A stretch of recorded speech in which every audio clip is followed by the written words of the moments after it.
Olá, turma! Sejam bem-vindos à nossa primeira videoaula da terceira semana de estudos. Durante essa semana, nós vamos trabalhar com o dimensionamento no desenho arquitetônico e com os elementos que fazem a circulação vertical nas edificações. Nesse vídeo, vamos destacar como se deve fazer o dimensionamento nas pranchas de desenho arquitetônico, porque nas áreas de arquitetura, engenharia e design de interiores, as dimensões dos objetos e dos ambientes é chamada de cota. Então, o ato de cotar, o ato de informar as dimensões desses ambientes se chama cotagem.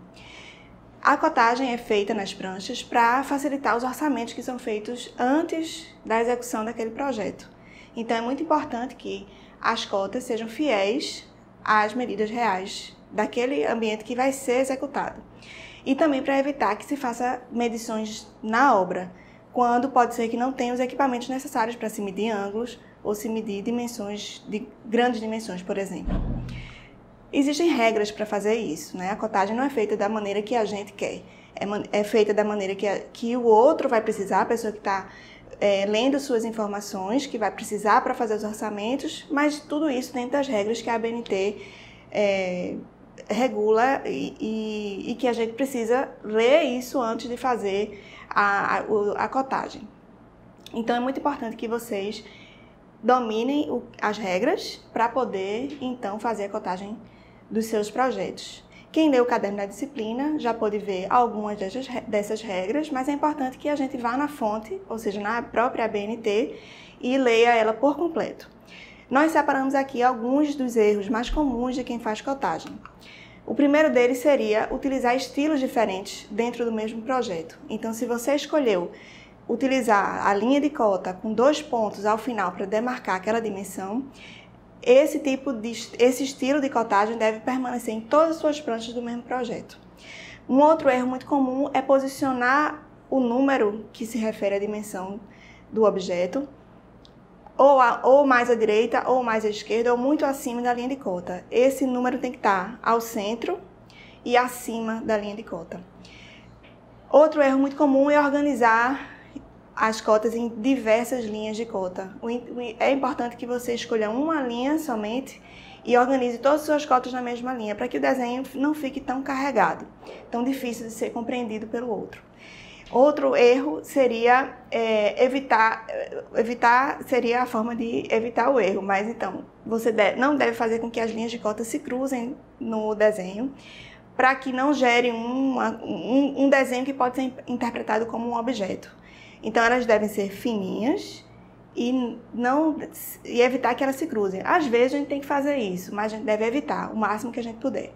Um outro erro seria o tamanho da fonte do número. Às vezes a pessoa não consegue, se estiver fazendo no computador, não consegue configurar aquele número para que ele fique proporcional ao desenho.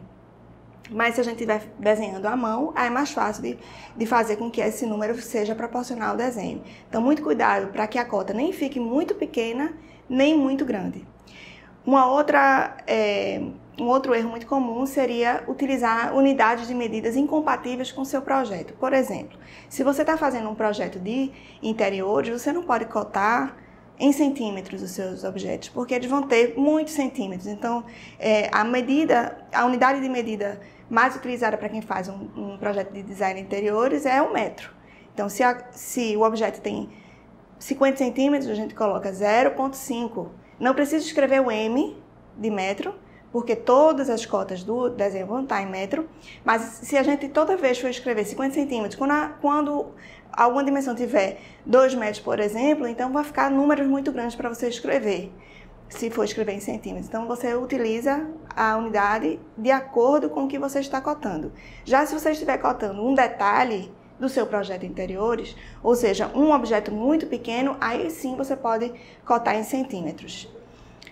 Outro erro comum é não antecipar algumas cotas que serão utilizadas durante o projeto. E aí isso força para que o operário, a pessoa que estiver fazendo a obra, executando, o gesseiro ou o pintor, tire essa medida. E pode ser que ele não tenha o equipamento mais adequado para fazer isso. Então, você, ao fazer o projeto, ao cotar o seu projeto, você deve prever quais são as cotas que serão necessárias para aquele profissional. Então, é isso. essas dicas de como cotar, eu espero que vocês utilizem nos exercícios da semana. Se tiverem algumas dúvidas, por favor, entre em contato com os professores que estarão auxiliando vocês durante essa semana de estudos.